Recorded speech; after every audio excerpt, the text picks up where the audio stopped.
All right, so today we'll be starting off with transport and plants. So basically, we are going to be talking about the xylem and the phloem vessels. Okay, so we're going to start off initially by talking about the structure. Okay, we're going to start off initially by talking about the structure. So, how does the xylem and phloem vessel look like? The structure that we see within a stem, the structure that we see within a root. Okay. And then we're going to move to the second portion of the topic, which is how exactly do xylem and phloem work. Okay. So, first, let's start off with the initial portion, which is uh, how exactly does a xylem or a phloem exist inside a root or inside the stem? Okay, so you guys should know exactly how the xylem and phloem vessels look inside a stem or inside a stem or inside the root. Okay, because you guys get questions where the examiners ask you to draw it out, so that's really important. So first thing is first, let's start by talking about the structure of the stem. Okay, so the stem looks like this. One second.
So this outermost portion of the stem is labeled as the epidermis. Okay, epidermis is the outermost layer of cells of anything.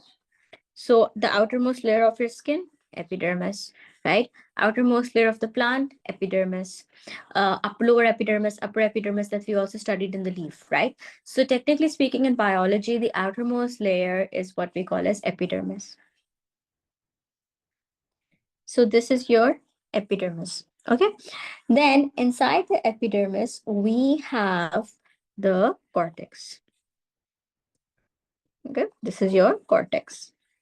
Now, then further along, we have our vascular bundle.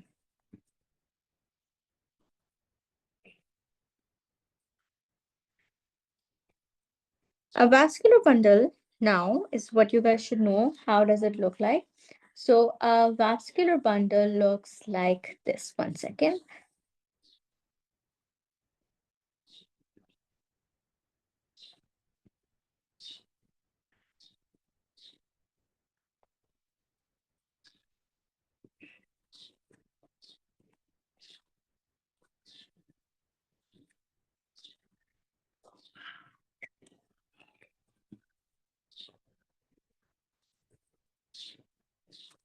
So this is the one that's I've drawn in red, right? The small circles.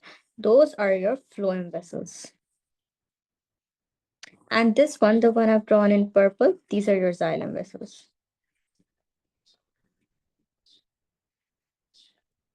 And the structure in the center, we call it the pith. All right, this is the pith. So we have the outermost layer is the epidermis. Then inside the epidermis, we have the cortex. Okay. Then from the cortex, we have our vascular bundle. In the vascular bundle, the outer side will have the phloem. Okay. The inner side will have the xylem vessels. And then in the center, we have our pith. This is the structure of a root. Okay. Now, when we talk about the structure of the, this is the, sorry, I said root. I'm so sorry. Let me correct it. This is the structure of a stem, not a root. This is the structure of a stem.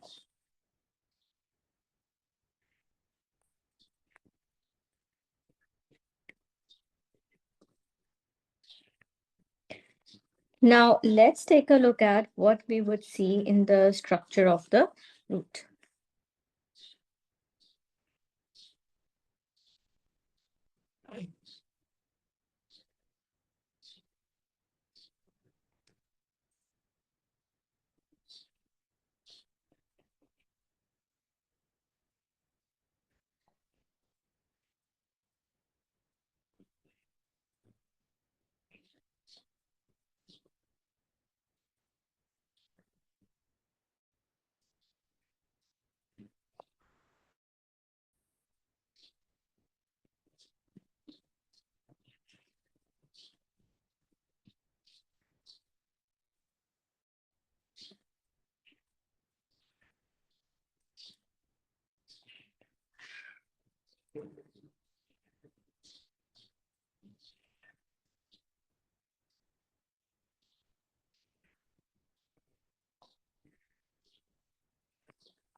So now you can see the major difference, right? In the stem, the vascular bundle is towards the edges. Okay. In the root, the vascular bundle is in the center of the root. Okay. That's why I said that this is really important that you guys learn the labeling and the difference between the stem and the root, because the examiners will ask you to draw the structures and to label them. So that's really, really important, right? And when you're going to talk about it, so on the outside, you will have your phloem, and on the inside, you will have your xylem. So these together, phloem and xylem all together, we call them the vascular bundle.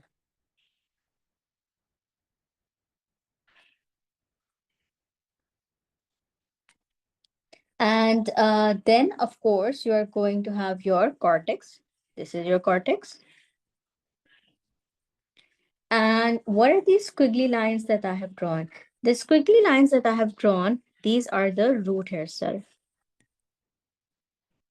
What are the root hair cells? Root hair cells are finger-like projections of the epidermis.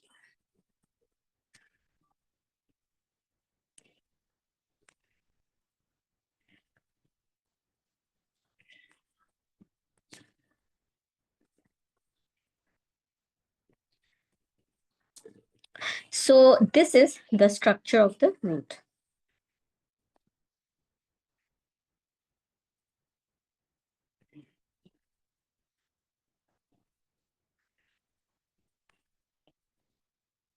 Now, when we talk about specifically, if we take a look at the xylem vessel and we take a look at the phloem vessel, right?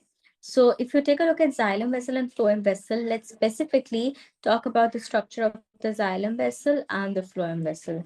So xylem vessels, okay, let's take a look at them first. What is their structure like? First thing that you guys need to realize that xylem vessels are made up of dead cells, okay? Xylem vessels, what are xylem vessels? Xylem vessels are hollow tubes that are made of dead cells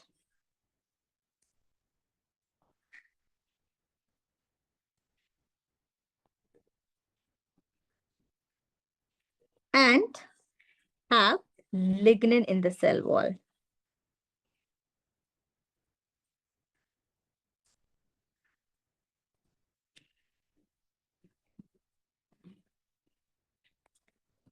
The lignin helps in number one, providing mechanical support.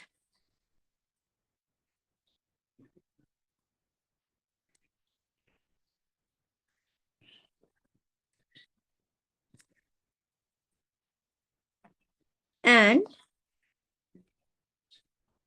makes the xylem wall impervious to water.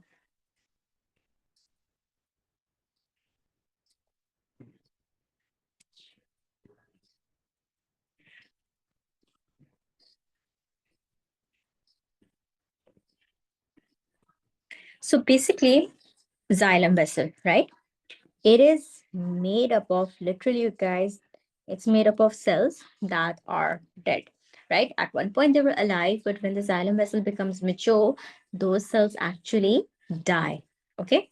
And as the cells die, so what actually happens, that the reason the xylem vessel is made up of dead cell is so that the tube is completely hollow.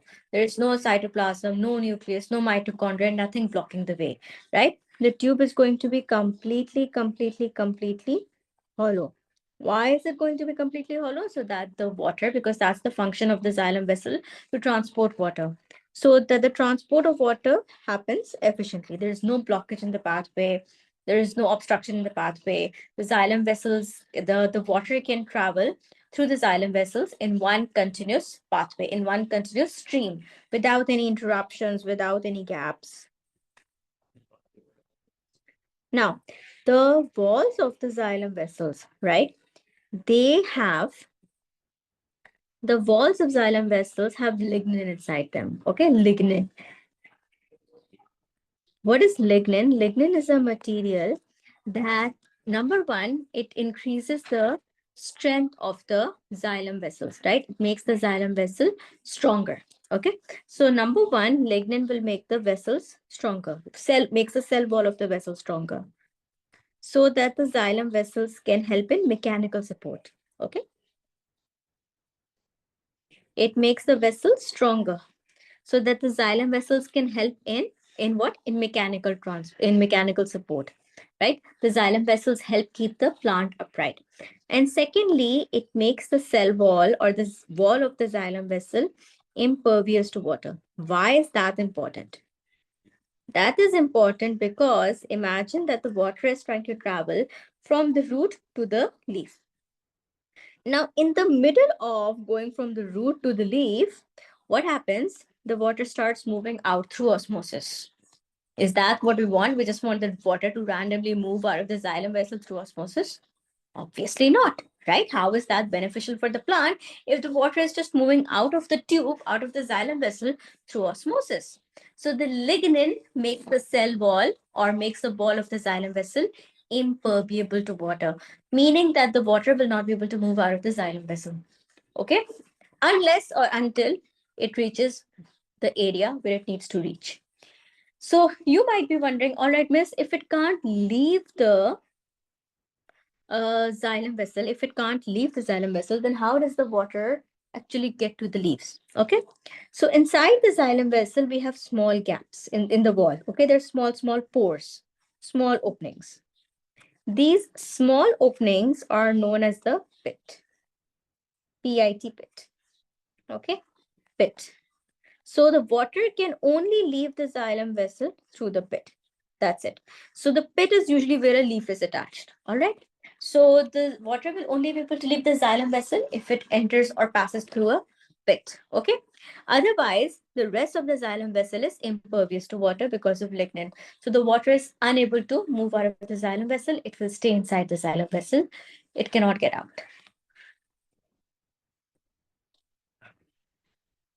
So the xylem, the lignin in the wall is going to allow the, number one, it's going to make the vessel stronger so that the vessels can provide mechanical support. Number two, it is going to make them impermeable to water so that the water cannot actually move out of the xylem vessel unless or until it is required, right? Then, along with that, I told you guys that it is made up of dead cells. Why is it made up of dead cells? It's made up of dead cells so that there is a continuous hollow tube. There is no interruptions, no obstacles, no gap in the pathway. So there's a continuous hollow tube. There's no cytoplasm, no nucleus, nothing. Okay. So as a result, the tube will be completely empty to allow for the water to pass through. And I think you guys can understand exactly why the cells are dead as well. The reasons the cells are dead is because of the lignin, right? So the lignin makes the xylem vessel impervious to water. So if the cells of the xylem vessel cannot get the water, what's going to happen? They're going to die, right? So that is what basically happens, that when the plant is small, the xylem vessel is made up of living cells. But then the lignin starts to deposit in the cell wall. It makes the cells impervious to water. Water can't come in. The cells eventually die off, and then you get the xylem vessel that, is actually functioning and will actually be transporting water. Xylem vessel has two functions. Number one, it helps, the major function is transport of water. And one more thing,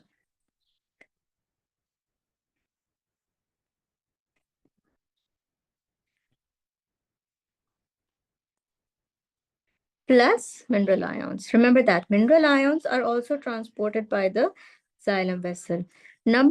Two function is that it provides mechanical support to the plant.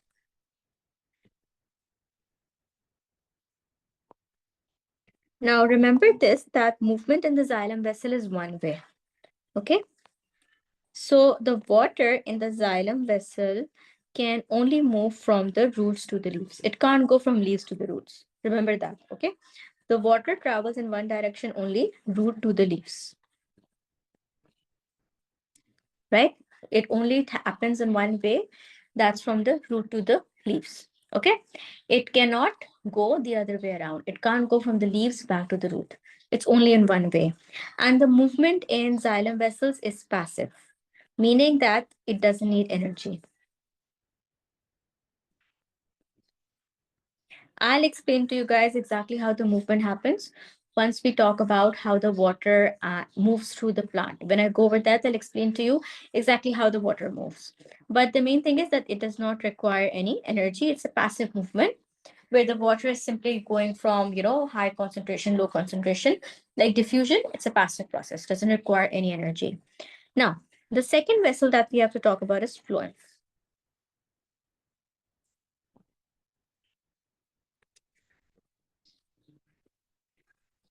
So, phloem vessels are, once again, special kind of vessels. Okay. They are, phloem vessels are made up of living cells. That's the first difference between xylem vessels and phloem vessels. Phloem vessels are made up of living cells. Okay.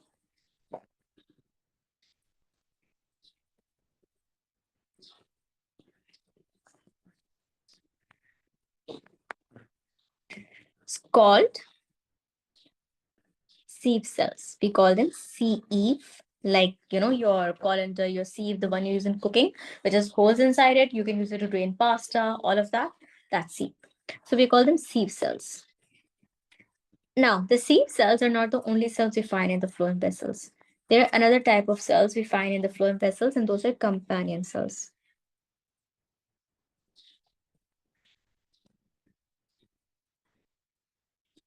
Then, the ends of the sieve cells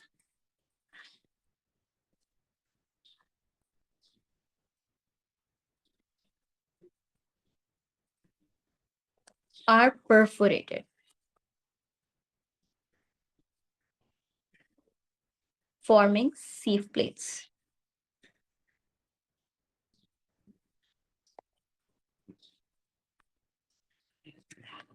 Now, let's take a look at the structure of it first. Let me draw out the structure first. Hold on.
Just give me 1 second, guys. Hold on, I'm coming right back.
Right, sorry, I'm back. Okay.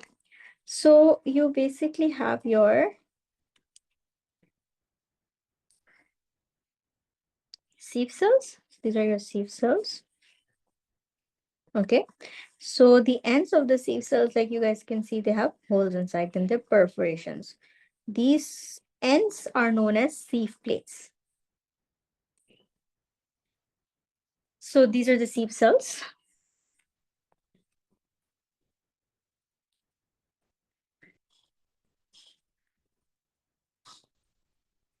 And these perforations are known as sieve plates.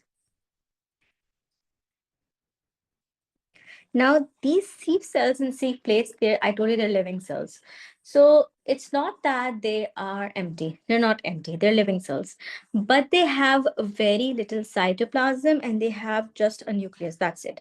So they don't have a lot of that organelles, right? They don't have a lot of mitochondria. They don't have a lot of, you can say, your nutrients. They don't have your cytoplasm, all of that. Okay.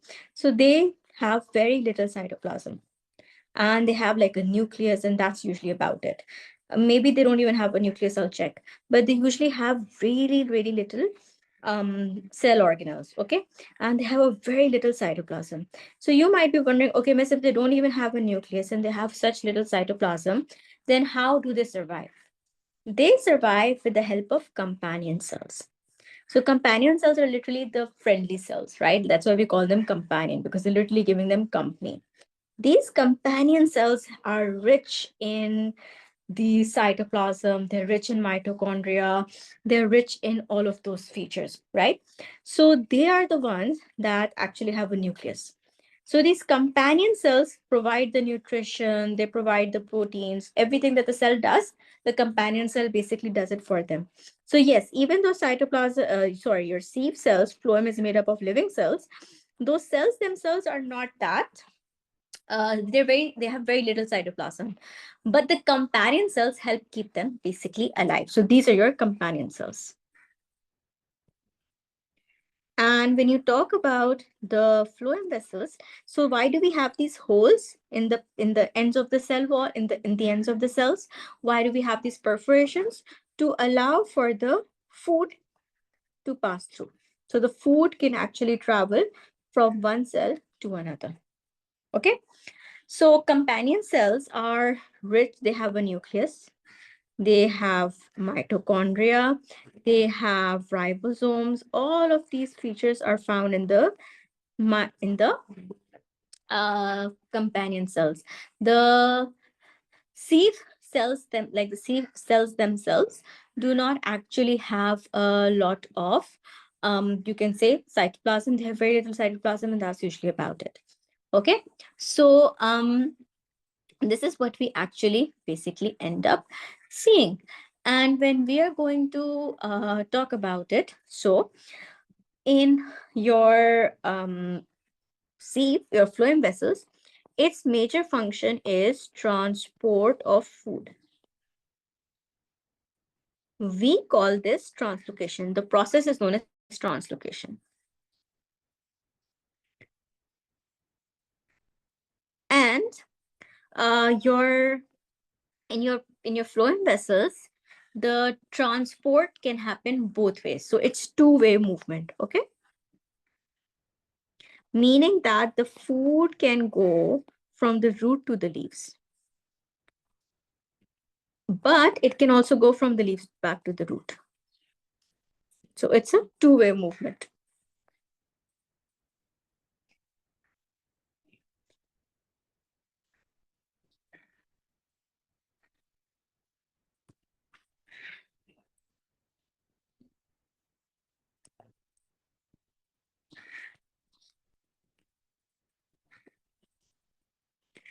And it is an active process, meaning that it requires energy.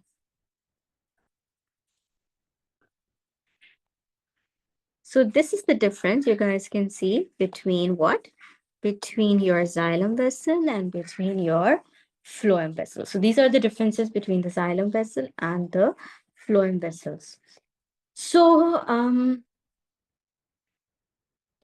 uh, This is basically what you're going to end up seeing. Now, before we talk about how exactly does the transport occur, we need to talk a little bit about the structure of the root itself. Okay, so let's go ahead and take a look at that. What exactly is the structure of the root itself? Because we can understand um, because we can understand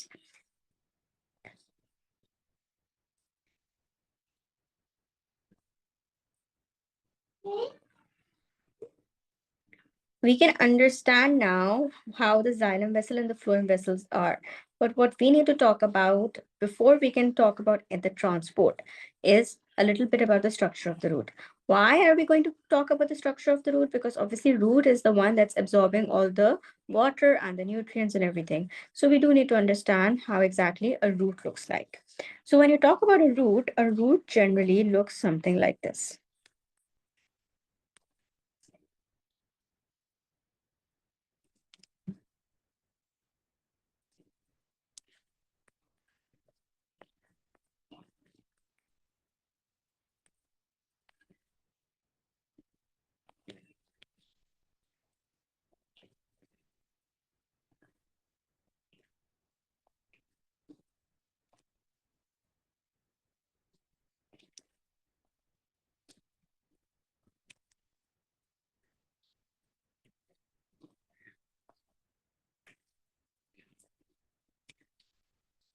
This is your vascular bundle in the center.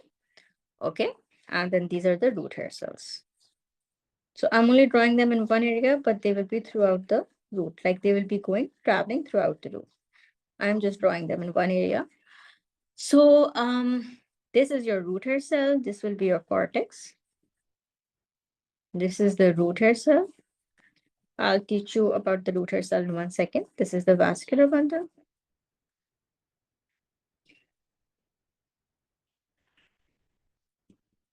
Then we have our, so over here, this at the tip of the root. Okay, you guys need to realize the tip of the root is always dividing, always, always, always, always, always.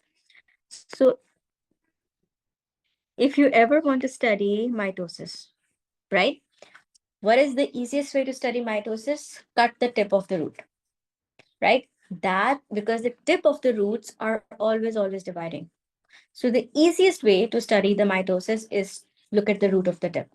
Okay, sorry, tip of the root. Okay, so you cut it out, you section it out, you put it in the microscope. The root of the tip of the root is always dividing, always, always, always, because this is how the root grows. And at the very end of the root, we have a root cap. The root cap protects the root tip from damage, right? As the root grows through the soil, it protects it from the damage. And then between the, above the region of cell division, we have the region of elongation.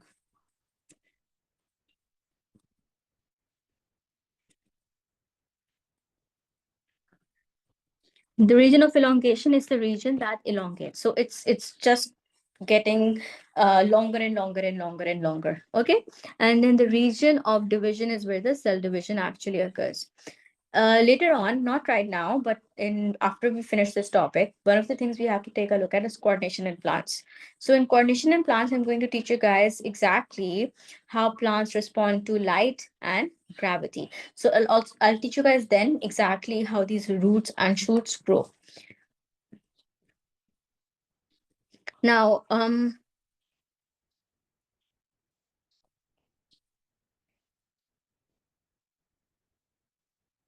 when you talk about the root hair, so let's now go a bit further. Let's zoom in to the structure of a root hair cell. Okay, this one single hair cell that I told you guys, this is what we're going to take a look at. To take a look at this, let's talk a little bit about how water is going to move into the plant. We're also going to talk about that. How exactly is the water going to move into the root? So to understand that,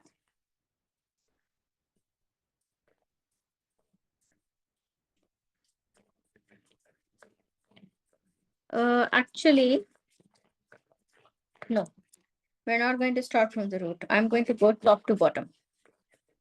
That's how we are going to start. So let's talk about the uptake of water.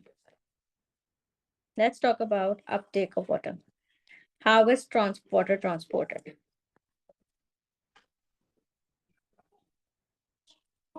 I'm going to start from the leaf. You would think that I'm going to start from the root and go to the leaf. I'm going to start from the leaf.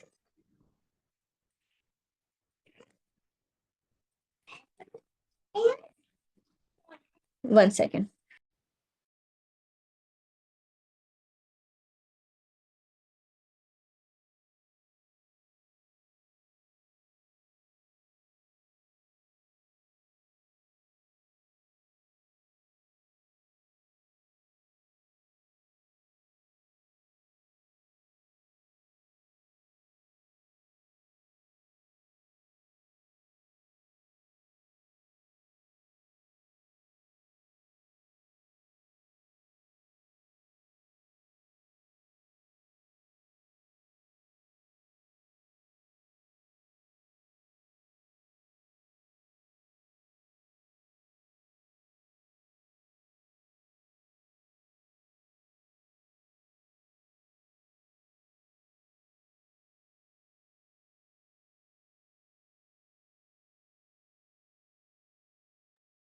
So, in transport of water, the entire story, by the way, starts off with transpiration. So, let's draw a plant. Okay. Mm,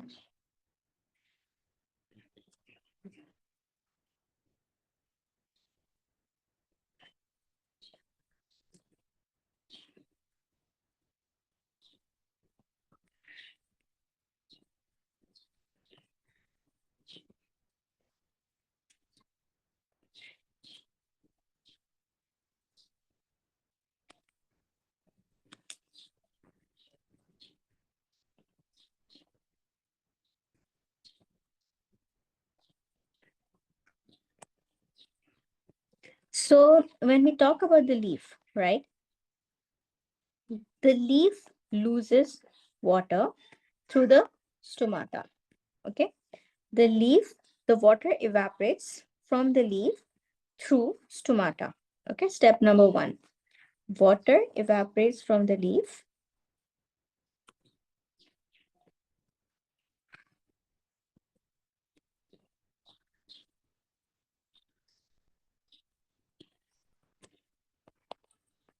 through the stomata.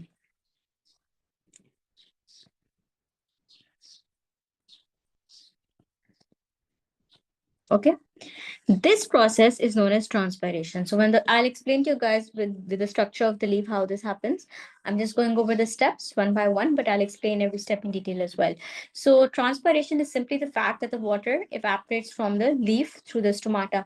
So if you remember the structure of the leaf, you would have the spongy mesophyll cell with the air spaces between them. So the water, basically what happens that the water is present on the spongy mesophyll cells.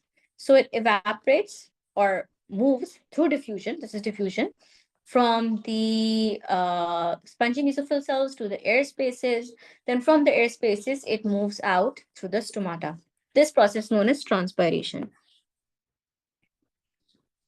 So when transpiration happens, it leads to something that we call transpiration pull. What is transpiration pull? Transpiration pull, basically what happens, transpiration pull is like is how a straw functions. Okay. When you guys are using drinking anything from a straw, what happens? The water travels in one continuous line from your glass into your mouth, right? How does the water travel? How does the straw work? A straw works like this, that you suck on the straw. When you suck on the straw, the top of the straw, right? The top portion experiences low pressure, right? Because you are literally suctioning, you're literally sucking on the straw. So when you're suctioning the air out, what happens? It creates an area of low pressure. At the bottom of the straw, we have high pressure. Obviously, why? Because the straw is immersed inside the liquid. The pressure of the liquid is quite high. So as a result, the water moves from an area of high pressure to low pressure. Same thing happens inside the plant. When the water evaporates through transpiration, right? When the water evaporates, so the top of the xylem vessel now does not have water there anymore, right? There's no more water there because the water moved into the leaf, and from the leaf it got evaporated, right? So it creates low pressure at the top of the xylem vessel.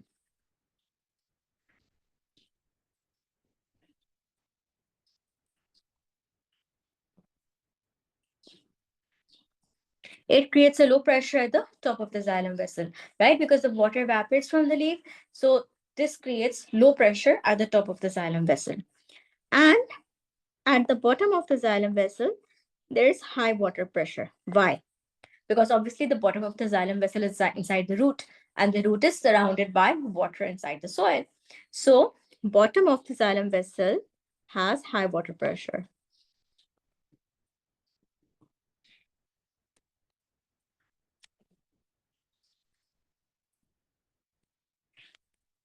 So the water moves from low pressure to high pressure. And this is how the water moves from the root to the leaves. Okay? This is how the water moves from the root to the leaves. This is why I said that transport of water inside the xylem vessel is a passive process. You don't need any energy. It simply happens due to difference in pressure.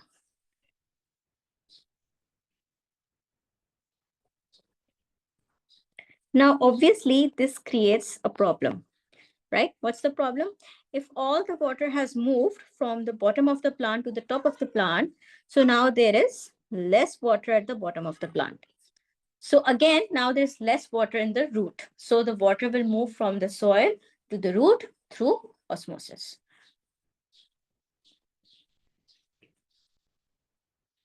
The water has moved from the root to the leaf. So now there's less water potential inside the root.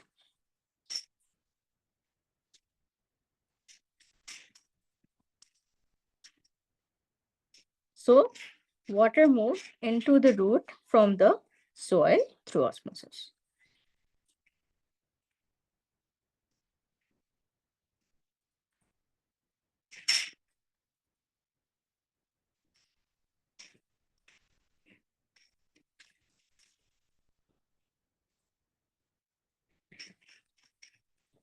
So this is how the transport of water actually happens.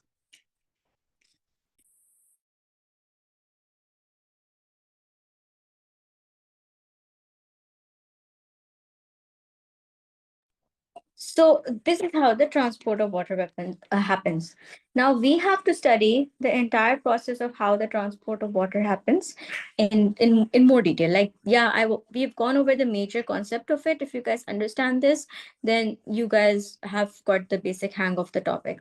But I'll go over each step in detail, like exactly how does the water move or how does transpiration occur, then exactly how does the water move from the from the root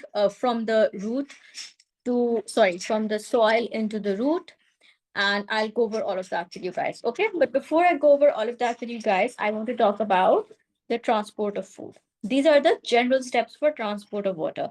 I'm going to teach you guys this in detail. Okay, but before we do that, I want to go over transport of water with you guys. Sorry, transport of food. The transport of food is referred to as translocation.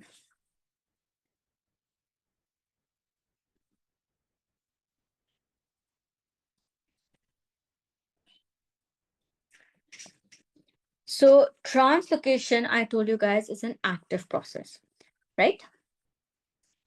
So now translocation is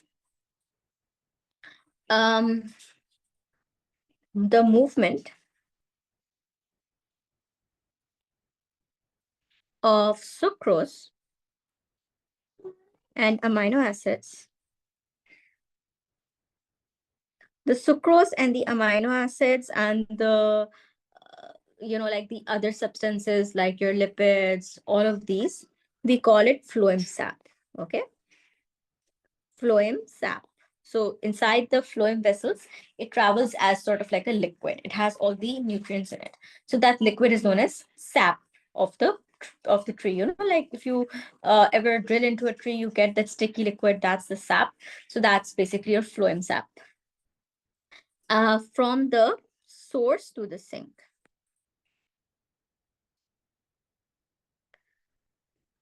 Source, what is the source? The source is the region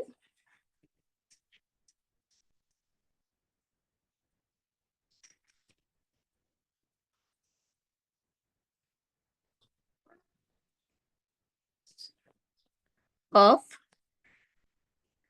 the source is basically the source, right? The region of production or absorption to the sink.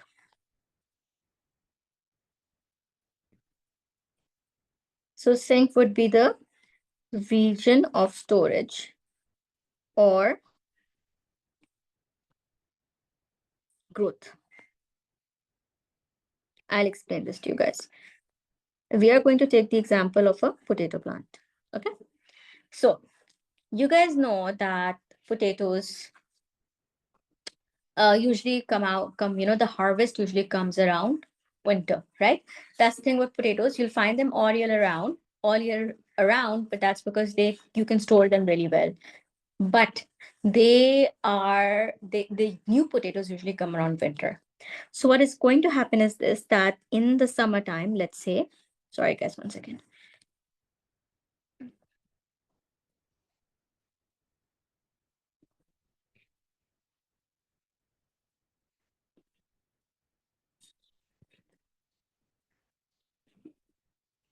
During the summer, the roots will absorb the glucose, not the glucose, sorry. The roots will absorb the amino acids, the lipids, all of these things, right? The roots will absorb it. And the nutrients will travel from the roots to the leaves. Okay. So during the summer, the roots are the source because they are the ones that are actually absorbing all the nutrients, right? And leaves are the sink because leaves are growing, right? It's summertime. The leaves are actually growing. They need the nutrients. So the nutrients are going to come from the roots. Okay. It basically comes from the potato, right? That's how you get more potatoes, right? You take a potato, put it in the ground, and you'll get more potatoes. You'll get new potatoes. So when you take a potato and put it in the ground, the first thing that the potato is going to do is that it will grow a stem and leaves. Where does the stem and the leaves come from? They come from the potato. The potato has a lot of glucose. The potato has a lot of nutrients stored inside it. So those nutrients will travel from the root to the leaf, from the potato to the leaf, right? So your potato is the source.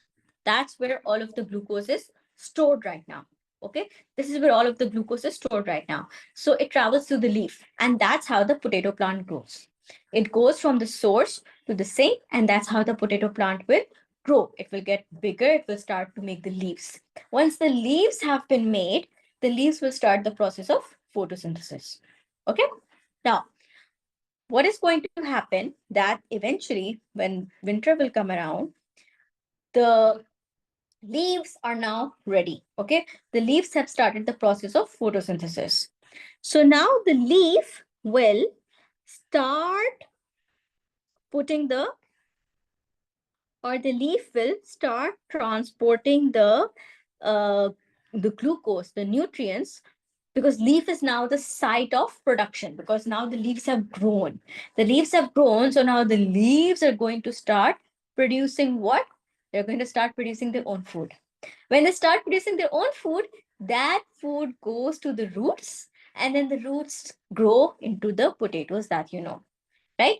So in the second half, now the leaf is the source. Once the leaf have grown up, once the leaves have grown, they will start photosynthesis. So now they are the source. And now who is the sink? Who needs that nutrition? The roots. Okay. So source is whoever is making the food, right? Whoever has the food already, whoever has the nutrients, that is the source. So that can be the potato plant, the roots, or the leaf, depending upon the cycle, depending upon the stage. And the sink is the area where the nutrients are stored, or where the nutrients are needed for growth, right? So in summers, the potato plant will lose its nutrients. It will give up its nutrients, so it's the source. Okay. And those nutrients are going to the leaf so that the leaves can grow.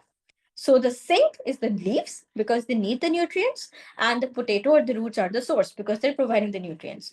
Then, once the leaves have grown up and they have matured and they have developed, they will start photosynthesis. They'll start making their own food. So then the leaf will become the source. Once the plants start photosynthesis, they'll become the source, and the nutrients will travel from the leaf towards the root. So now the root is the sink where the new potatoes will grow, and that's how the process happens. Making sense? Does anybody have any confusion, any part that's not clear?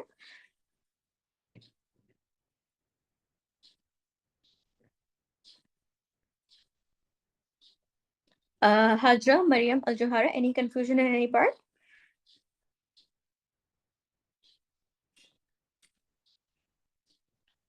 Can you just explain the translocation again? Yeah, I'll explain the translocation again.